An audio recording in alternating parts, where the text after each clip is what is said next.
मी सौप्रज्ञा वाळिंबे. आज मार्गशीर्ष महिन्यातील शेवटचा गुरुवार. मी गुरुवारचे तुम्हाला छोटे छोटे उपाय सांगत असते आणि आज तुम्हाला एक महत्त्वाचा उपाय सांगणार आहे. तो सर्व महिलांनी आवर्जून करायचा आहे. कारण मार्गशीर्ष आपला डिसेंबरमध्येच येत असतो आणि डिसेंबर म्हणजे आपण असं म्हणतो वर्षाचा शेवट. पण शेवट हा कधीच नसतो, आयुष्याचा नाही आणि कॅलेंडरचा तर अजिबातच नाही. फक्त वर्ष बदलत असतं, आयुष्य हे सतत पुढे जात असतं. त्याच्यामुळे महालक्ष्मी माता ही वर्षभर आपल्यासोबत असते आणि ती वर्षभर सोबत राहण्यासाठी आपण हा छोटासा उपाय करायचा आहे. आपण मार्गशीर्षमध्ये वाचलेली पोथी आपण दर गुरुवारी वाचायची आहे आणि दर गुरुवारी पिवळे वस्त्र धारण करून पिवळा नैवेद्य पूर्ण वर्षभर देव्या महालक्ष्मीला दाखवून महालक्ष्मीचा मंत्र म्हणून आणि जो मी तुम्हाला कमळगट्टेचा उपाय दिला आहे तो वर्षभर म्हणजे सतत करून आपल्या जीवनात धन येण्यासाठीचे मार्ग सर्वांनी खुले करायचे आहेत.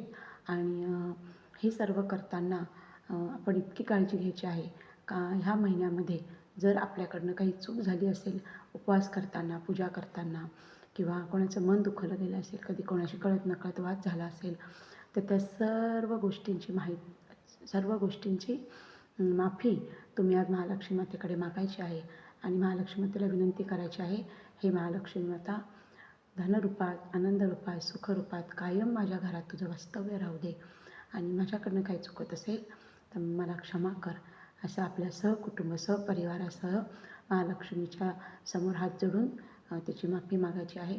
3 वेळा आपण जमिनीवर नाक रगडून देवीची माफी मागायची आहे.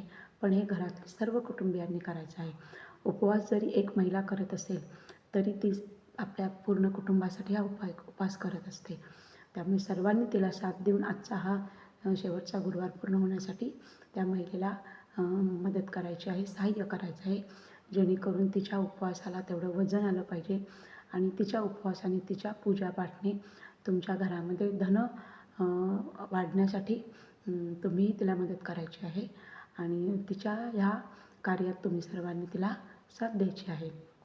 आणि घरातील सर्व कुटुंबियांसोबत एक विनंती आहे का महालक्ष्मीचा मंत्र प्रत्येक गुरुवारी पूर्ण वर्षभर कमीत कमी गुरुवारी तरी सर्व कुटुंबाने एकत्र बसून मंत्र घ्यायचा आहे. त्यामुळे महालक्ष्मीचा वास कायम तुमच्या घरात राहणार आणि तुम्हाला कधीही धनासाठी कमतरता जाणवणार नाही, एवढी मी तुम्हाला 100% ग्वाही देत आहे.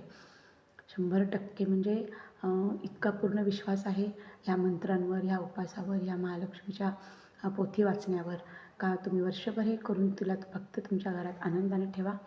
ती आनंदाने कायम तुमच्यासोबत राहायला तयार असते. फक्त तिला एक छोटीशी गोष्ट पाहिजे असते, ते म्हणजे काय, आनंदी आणि समाधानी आयुष्य जगा, बस, बाकी काही नाही. मग ती कधीच तुमच्या घरातून जाणार नाही. जे काही तिच्या कृपेने तुम्हाला मिळत असतं त्याच्यात समाधानी राहा. ती भरपूर तुम्हाला देणार आणि देत राहणार आणि आजपर्यंत देत आलेली आहे. पण कदाचित आपणच मनुष्य म्हणून आयुष्य जगताना सतत काहीतरी पाहिजे म्हणून पैसा वाढावा म्हणून काही करत असतो. पण तुम्ही फक्त तिची ही छोटीशी उपासना करा, ती तुम्हाला भरपूर धन देणार आहे, सुख शांती समाधान देणार आहे. अशा रीतीने आजचं उद्यापन सर्व महिलांनी पूर्ण करून पूर्ण वर्षभर महालक्ष्मीचा वास आपल्या घरात राहण्यासाठी एकत्र कुटुंबाने आजचा दिवस परिपूर्ण करायचा आहे. आणि सर्वात महत्त्वाचं म्हणजे आज अजिबात न चुकता अन्नदान करायचं आहे, एवढी मनापासून इच्छा आहे.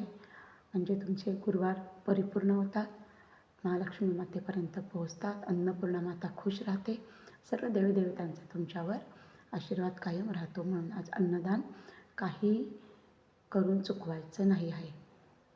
पुन्हा एकदा सांगते आहे, अन्नदान जरूर करा. बाकी आज तुम्हाला दिलेला उपाय तुम्ही करावा. महालक्ष्मीच्या कृपेने तुमच्या जीवनात आनंद येऊ दे. माझ्या रामाच्या कृपेने, माझ्या महाराजांच्या कृपेने तुमचं जीवन सुख समृद्धीने भरून जाऊ दे, एवढी मनपूर्वक इच्छा. श्रीराम, जय राम, जय जय राम.